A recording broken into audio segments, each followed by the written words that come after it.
الحمد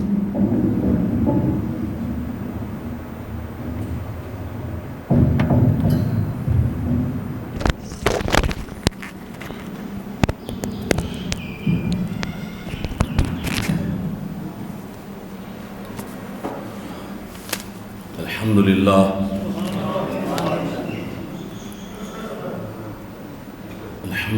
رب العالمین والعاقبۃ للمتقین والصلاة والسلام علی سید الانبیاء والمرسلین اما بعد فاعوذ باللہ من الشیطان الرجیم بسم اللہ الرحمن الرحیم انما ولیکم اللہ ورسولہ والذین آمنوا الذین یقیمون الصلاۃ ویؤتون الزکاۃ وہم راکعون صدق اللہ مولانا العظیم وصدق رسولہ النبی الکریم الامین ونحن علی ذلک لمن الشاہدین والشاکرین والحمد للہ رب العالمین ان اللہ وملائکتہ یصلون علی النبی یا ایھا الذین آمنوا صلوا علیہ وسلموا تسلیما الصلاۃ والسلام علیک یا سیدی یا رسول اللہ الصلاۃ والسلام علیک یا امام الانبیاء والمرسلین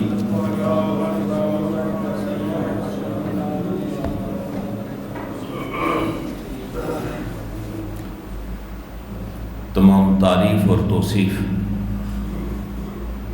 اللہ جل شانہ کے لیے ہے جو تمام کائنات کا پالنے والا ہے۔ ہدیہ درود و سلام بحضور سرور کونین احمد مجتبی محمد مصطفیٰ صلی اللہ علی نبینا الکریم کی ذات بابرکات پر کہ جن کی خاطر اللہ تعالیٰ نے زمین و آسمان کی ہر شے کو پیدا فرمایا۔ میرے انتہائی واجب الاحترام بزرگوں، دوستوں، بھائیوں، عزیز ساتھیوں، اللہ رب العزت کا شکر ہے کہ اس کی خاص توفیق کے ساتھ ہم سب جمعۃ المبارک کی نماز کی ادائیگی کے لیے مسجد میں حاضر ہیں۔ اللہ ہم سب کی حاضری کو اپنی بارگاہ میں قبول فرمائے۔ آج 23 رمضان المبارک 1447 ہجری ہے اور رمضان المبارک کا یہ آخری عشرہ جو ہے وہ چل رہا ہے،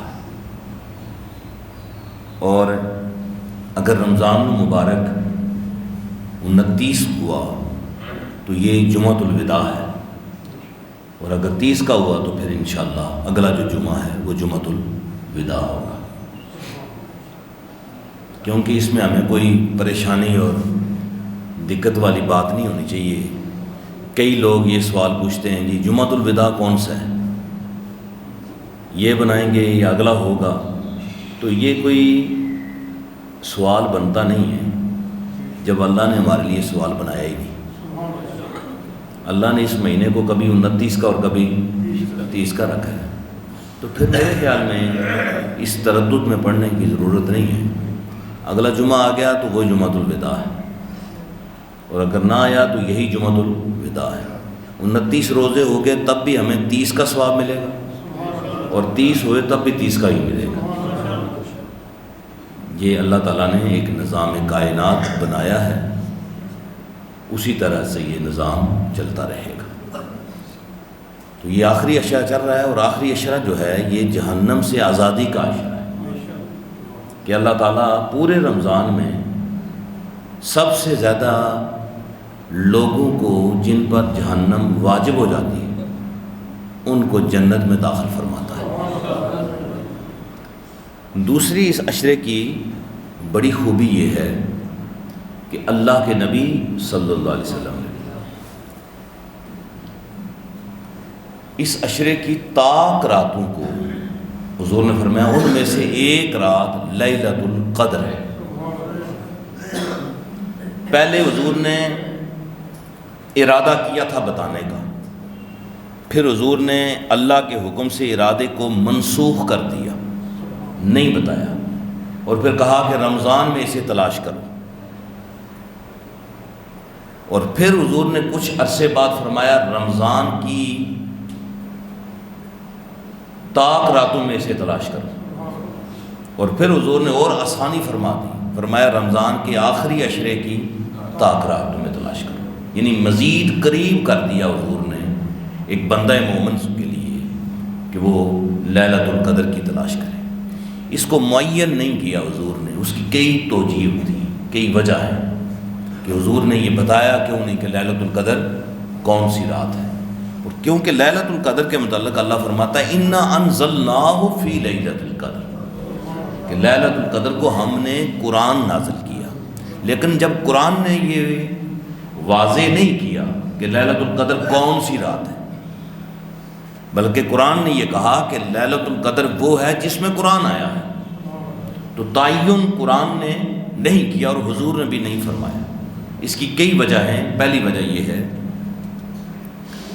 کہ اگر تعین ہو جاتا نا تو اللہ نے فرمایا لیلۃ القدر خیر من الف شہر، یہ 1000 مہینے سے بہتر رات ہے، تعین ہو جاتا تو اگر کوئی اس رات کو عبادت نہ کرتا اور معصیت کے اندر پڑا رہتا تو جتنا ثواب اس کا زیادہ تھا اتنا گناہ بھی زیادہ ہوتا۔ تو اللہ کے نبی نے اپنی امت کو مشقت میں، تکلیف میں نہیں ڈالا تاکہ کوئی بندہ اس کی بے ادبی کر کے معصیت کے اندر گرفتار نہ ہو جائے، لہٰذا اس کو کھلا چھوڑ دیا، فرمایا طاق راتوں میں تلاش کر۔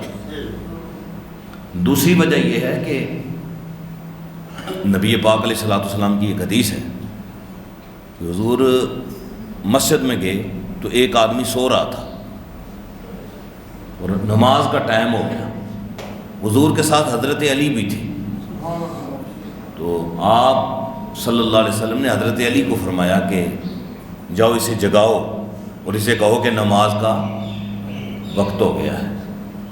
تو حضرت علی گئے اور جا کر اسے جگایا کہ وہ اٹھو، نماز کا جو فرض نماز ہے نا، فرض نماز کے لیے جگانا واجب ہے، نفل کے لیے نہیں۔ ہاں فرض کی اذان ہو گئی ہے، آپ کے پاس بندہ سویا ہوا ہے، آپ اٹھیں تو آپ پر واجب ہے کہ اس کو اٹھائیں۔ جب فرض نماز ہو تو دوسرے کو اٹھانا کیا ہے؟ واجب ہے۔ تو حضور نے کہا حضرت علی کو جا کے آپ اٹھائیں، تو حضرت علی نے اس کو اٹھا لیا، وہ اٹھ گیا، پھر واپس حضرت علی آئے اور حضور سے آ کر سوال کیا کہ یا رسول اللہ صلی اللہ علیہ وسلم، نیکی میں آپ ہم سب سے سبقت لے جانے والے ہیں، تو آپ نے یہ کام مجھے کیوں کہا کہ اسے جا کے میں جگاؤں؟ آپ نے کیوں نہیں اسے جگایا؟ کیونکہ اس کو جگانا ثواب کا کام ہے۔ تو نبی پاک علیہ الصلوۃ والسلام نے فرمایا کہ علی، اگر میں اسے جگاتا نا تو نیند کے غلبے کی وجہ سے یا سستی کی وجہ سے یا کسی اور وجہ سے وہ نہ اٹھتا، انکار کر دیتا، سستی اور کاہلی کرتا، دیر کر دیتا، تو اس کی وجہ سے اس کا دین چلا جاتا اور وہ کفر میں داخل ہو جاتا، کیونکہ جگہ کون رہا ہے؟ اللہ کا نبی، اور اللہ کے نبی کے فرمان کی نافرمانی بندے کو معصیت یعنی گناہ کے اندر نہیں لے کے جاتی بلکہ کفر کی طرف لے جاتی ہے۔ تو فرمایا میں نے تمہیں اس لیے بھیجا کہ اگر وہ انکار بھی کر دے، نیند کی وجہ سے، سستی کی وجہ سے، کاہلی کرے آگے سے، تو کم از کم اسے کفر نہ ہو۔ اس لیے حضور نے فرمایا لیلۃ القدر کو متعین نہیں کیا کہ ایک طرف یہ ہے کہ اس میں اگر بندہ عبادت کرتا ہے تو 1000 مہینے کے برابر ہے، تو جو عبادت نہ کرے اور گناہ کرے تو پھر اس کو گناہ بھی ملنے تھے۔ تو اللہ کے نبی نے ہم پر شفقت فرمائی۔ 2 وجہ میں نے آپ کو بتا دی۔ تیسری وجہ ان لیلۃ القدر کو بتانے کی کہ کیوں نہیں حضور نے بتایا کہ فلاں جو رات ہے وہ کیا ہے؟ تیسری وجہ یہ ہے کہ اللہ کے نبی صلی اللہ علیہ وسلم بتانا چاہتے تھے، بلکہ بعض صحابہ کو کہا میرے ساتھ چلو، میں تمہیں بتاؤں گا کہ لیلۃ القدر کون سی رات ہے۔ تو صحابہ حضور کے ساتھ چل پڑے، خرامے آگے نکلے، حضور بستی سے باہر نکلے تو دیکھا کہ کوئی لوگ آپس میں لڑ رہے ہیں، 2 بندے، تو نبی پاک علیہ الصلوۃ والسلام وہاں پر رکے، تھوڑی دیر رکے اور پھر صحابہ سے کہا کہ واپس چلے جاؤ، میں تمہیں بتاؤں گا نہیں۔ صحابہ نے عرض کی یا رسول اللہ کیوں؟ فرمایا کہ یہ جو دو بندے لڑ رہے تھے نا، اللہ نے ان کے لڑنے کی وجہ سے مجھے منع کر دیا ہے کہ میں آپ کو بات بتاؤں۔ دوسری روایت کے اندر آتا ہے کہ اللہ کے نبی نے فرمایا کہ ان دو بندوں کے لڑنے کی وجہ سے اللہ نے جو علم مجھے لیلۃ القدر کا دیا تھا کہ فلاں رات ہے، وہ اللہ نے اٹھا لیا ہے، فلہٰذا اس کو رمضان کے آخری عشرے کی طاق راتوں میں تلاش کرو۔ تو تین وجہ میں نے آپ کے سامنے عرض کی ہیں کہ لیلۃ القدر کو متعین کرنا کیوں نہیں کیا۔ دوسری بات، کیونکہ اس عشرے کے اندر لیلۃ القدر ہے، اور لیلۃ القدر کا جو مین شیڈول ہوتا ہے نا کہ مسیح کیوں لیلۃ القدر ہے، لیلۃ القدر کیوں ہے، تو اس پر میں آپ کی توجہ چاہتا ہوں۔ لیلۃ القدر کیوں ہے؟ توجہ یہ چاہتا ہوں کہ دیکھیے اللہ نے ارشاد فرمایا سورہ قدر کے اندر، انا انزلناہ فی لیلۃ القدر، ہم نے اس کو لیلۃ القدر میں نازل کیا۔ وما ادراک ما لیلۃ القدر، تمہیں کیا معلوم کہ لیلۃ القدر، لیلۃ القدر خیر من الف شہر، لیلۃ القدر 1000 مہینوں سے بہتر رات ہے۔ تنزل الملائکہ، اللہ کے فرشتے آتے ہیں اس میں، والروح، ان کے ساتھ فرشتہ جبرائیل بھی آتا ہے، روح الامین بھی آتے ہیں، حتی مطلع الفجر، اور وہ مطلع الفجر یعنی فجر تک لوگوں سے مصافحہ کرتے ہیں، لوگوں سے ملتے ہیں، اور ان کے لیے بخشش کی، مغفرت کی، اللہ کی بشارت انہیں دیتے ہیں۔ تو یہ بہت بڑی عظمت والی رات ہے، بہت برکت والی رات ہے، لیکن اللہ کے نبی صلی اللہ علیہ وسلم نے اس کو متعین نہیں فرمایا کہ رمضان کی 27ویں شب ہوگی، 28ویں ہوگی، پہلی ہوگی، دوسری ہوگی۔ فرمایا اس کو ڈھونڈو۔ کہاں پر ڈھونڈو؟ رمضان کے آخری عشرے میں، اور آخری عشرے کی طاق راتوں میں ڈھونڈو۔ علماء مفسرین نے اس کی بھی وجہ لکھی ہے کہ ڈھونڈنے سے یہ فائدہ ہوگا کہ یار زیادہ سے زیادہ لوگ عبادت میں مصروف ہوں گے۔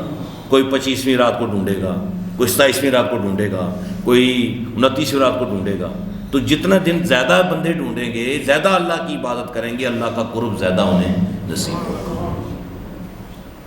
اب میں آخری بات کرتا ہوں لیلۃ القدر کی، اور پھر میں اگلے موضوع کی طرف جاتا ہوں۔ آپ نے توجہ فرمانی ہے بھئی۔ اب سوال یہ پیدا ہوتا ہے، میں نے اتنی بات کی ہے، 10 منٹ ہو گئے میں نے بات کرتے ہوئے کہ لیلۃ القدر، تو سوال تو سادہ سا پتہ ہوتا ہے کہ لیلۃ القدر ہے کیا؟ اگر وہ مل جائے تو کیا ہوگا، نہ ملے تو کیا ہوگا؟ بھئی لیلۃ القدر کیا ہے؟ میں نے بتا دیا کہ جس میں قرآن نازل ہوا تھا، قرآن کے نزول کی وجہ سے وہ جو رات ہے باعث برکت ہو گئی، عام راتوں جیسی وہ نہیں رہی، معتبر ہو گئی، عظمت والی، ادب والی، رفعت اور مقام والی ہو گئی، بلندی اسے مل گئی دوسری راتوں سے۔ کس وجہ سے؟ قرآن نازل ہوا ہے، اس کے اندر کیا نازل ہوا؟ قرآن نازل ہوا۔ اب ہم نے جو سوال اٹھانا ہے کہ وہ رات کی نشانی کیا ہے، مل جائے تو کیا ہوتا ہے؟ تو سنیے، اس پر میں فائنل بات آپ سے عرض کروں گا جو قرآن و حدیث کا نچوڑ ہے۔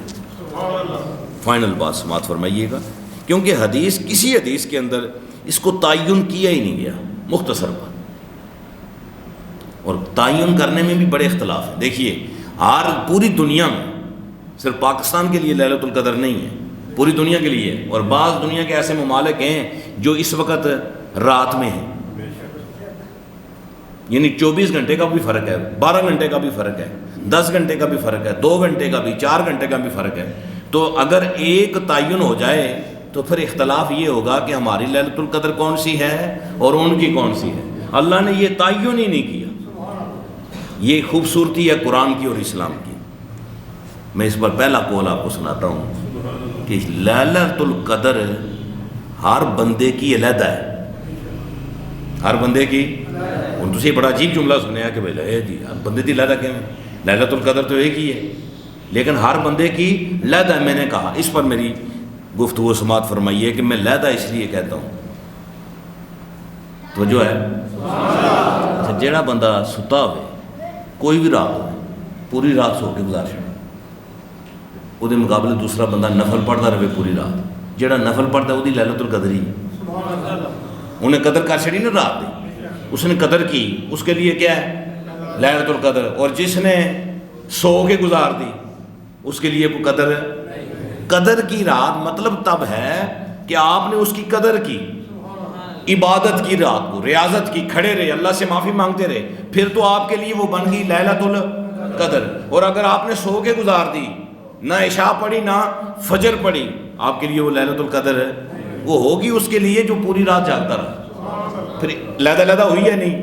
تو ہر بندے کی وہ رات، میں آپ کو بتاتا ہوں، اس پر شیخ سعدی کا ایک شعر سنیے۔ شیخ سعدی فرماتے ہیں ہر شب قدر است، ہر رات ہی لیلۃ القدر ہے، گرچہ با قدر دانی، اگر اس کی قدر کی جائے۔ بندہ پورا مہینہ رات کو عبادت کرتا رہے تو پورے مہینے کی ہر رات اس کے لیے لیلۃ القدر ہے، عظمت ہے اس کے لیے، برکت ہے اس کے لیے۔ اللہ کے مقربین جو ہیں ان کے دو قول سماعت فرمائیے، جو مقربین ہیں اللہ کے، جنہیں اللہ یہ راتیں نصیب فرماتا ہے، ان کے قول نصیب جو ہے وہ نوٹ کیجئے۔ وہ فرماتے ہیں کہ اللہ جسے یہ لمحے نصیب فرماتا ہے، اپنا قرب نصیب فرماتا ہے، اپنی ریاضت، اپنا عبادت اسے نصیب فرماتا ہے، تو جب وہ عبادت کرتا ہے اسے یہ قرب ملتا ہے، اللہ اس کی ہر دعا کو قبول کر لیتا ہے، اس کی ہر دعا کو قبول کر لیتا ہے۔ اس پر دوسری حدیث سماعت فرمائیں، حضرت علی اس کے راوی ہیں۔ حضرت علی فرماتے ہیں کہ ہم وہ لوگ ہیں کہ جنہوں نے اپنے آپ کو بیچ دیا اور اللہ کی رضا خرید لی ہے۔ بیچا کس کو ہے؟ اپنے آپ کو، اور خریدا کیا اس کے مقابلے میں؟ اللہ کی رضا۔ اب جو ہم چاہتے ہیں اللہ وہی کرتا ہے، کیونکہ ہم نے اللہ سے سودا یہ کیا ہوا ہے کہ ہم نے اپنا آپ اللہ کی بارگاہ میں بیچ دیا ہے۔ اور قرآن پاک میں اللہ فرماتا ہے کہ ایسے لوگ جو اپنا آپ میری بارگاہ میں بیچ دیتے ہیں، بیچنا سمجھتے ہیں آپ؟ پرانے وقتوں کے اندر غلام بکتے تھے، تو جو آقا اسے خرید لیتا تھا، جو چاہے اس سے مرضی کروائے، وہ آگے سے آنکھیں اٹھاتا۔ تو بندہ جب اپنے آپ کو اللہ کی بارگاہ میں بیچ دے کہ یا اللہ جس طرح تیری مرضی ہے میں اسی طرح کروں گا، سر اٹھائے ہی نہ، تو پھر پر اللہ کیا کرم فرماتا ہے؟ اللہ یہ کرم فرماتا ہے، پھر اس کی جو مرضی ہوتی ہے اللہ وہی کرتا ہے۔ لہٰذا رمضان گزر گیا، آج 23واں روزہ ہے، تھوڑے سے دن پیچھے ایک ہفتہ رہ گئے۔ خوش قسمت نصیب وہ لوگ ہیں جنہوں نے اس کو اللہ کا مہمان سمجھ کر استقبال کیا، عبادت کی، ریاضت کی، بڑے نیک لوگ ہیں۔ جو ہماری طرح ہیں اسی طرح گزار دیا ہے، اللہ ان پر بھی رحم کرے۔ تو جو دن رہ گئے ان کی قدر کریں اور اللہ کی بارگاہ میں جھکنے کی کوشش کریں۔ اچھا جی، دوسری بات میں اس حوالے سے آپ کے سامنے کرنا چاہتا ہوں کہ نزول قرآن، یہ جو قرآن پاک کا نزول ہوا لیلۃ القدر کے اندر ہوا، رمضان کے اندر ہوا، اس کا نزول ہوا۔ اور نزول قرآن پر ایک روایت میں آپ سے بیان کروں گا، بڑی لمبی طویل روایت ہے، لیکن اس کا کچھ حصہ میں آپ کے سامنے بیان کرنا چاہتا ہوں۔ علامہ اقبال نے کہا کہ وہ معزز تھے زمانے میں مسلمان ہو کر، اور ہم خار ہوئے تارک قرآن ہو کر۔ آج پتہ امت مسلمہ پر جو تکلیف دہ لمحات ہیں، پریشانیاں ہیں، مصائب ہیں، یہ سب کے سب قرآن سے دوری کی وجہ سے۔ آج قرآن پاک کو سوائے چومنے کے یا گھر میں برکت کے لیے رکھنے کے ہم نے کوئی اس سے مقصد حاصل نہیں کیا۔ 90% ایسے لوگ ہیں جو قرآن کو استعمال کرتے ہیں یا قسم کے لیے قرآن اٹھا لیتے ہیں، دوسرے کو مطمئن کرنے کے لیے قرآن اٹھا لیں گے، یا گھر میں کسی اونچی طاق پہ رکھا ہوگا کہ میرے گھر میں کیا ہو جائے؟ برکت ہو جائے۔ پورا سال اس پر جو گرد جمی ہوئی ہے وہ بھی کوئی نہیں اتارتا، پڑھتا ہی نہیں ہے کوئی۔ اور قرآن چومنے کے لیے یا اونچی جگہ پر رکھنے کے لیے نہیں آیا تھا، بلکہ قرآن سینے کے ساتھ لگانے کے لیے آیا تھا۔ اسے بڑے دور چلے گئے، ہم پسے پش ڈال دی ہم نے۔ قرآن پاک کی ایک آیت سماعت فرمائیں کہ قیامت والے دن اللہ کی بارگاہ میں قرآن کھڑا ہوگا اور اللہ کی بارگاہ میں جرا کرے گا، بحث کرے گا، اور یہ کہے گا اے میرے رب، ان لوگوں نے مجھے پسے پش ڈال دیا تھا، مجھے چھوڑ دیا تھا، میری طرف انہوں نے دھیان نہیں کیا، مجھ پر انہوں نے عمل نہیں کیا۔ یہ وہ لوگ ہیں جنہوں نے مجھے صرف اور صرف اس لیے رکھ لیا تھا کہ جناب پریا مکانی ہوئے تھے، قرآن پاک لیا، قرآن پاک کو چوم لیا، اٹھا لیا، جہیز میں بچی کو دے دیا، بس صرف اتنی حد تک ہم نے قرآن کو رکھا ہوا ہے۔ اس پر عمل کرنا، اس پر پڑھنا، اس میں کیا اللہ نے ہمیں احکامات دیے، بہت کم لوگ ہیں جن کی تعداد مائنس کے اندر ہے کہ جو اس پر عمل کرتے ہیں، اور جو عمل کر رہے ہیں ان کی وجہ سے پوری دنیا چل رہی ہے۔ میں ایک روایت آپ سے بیان کرنا چاہتا ہوں، بڑی دلچسپ ہے، اگر آپ نے توجہ فرمائی تو یقیناً آپ کو سمجھ آئے گی۔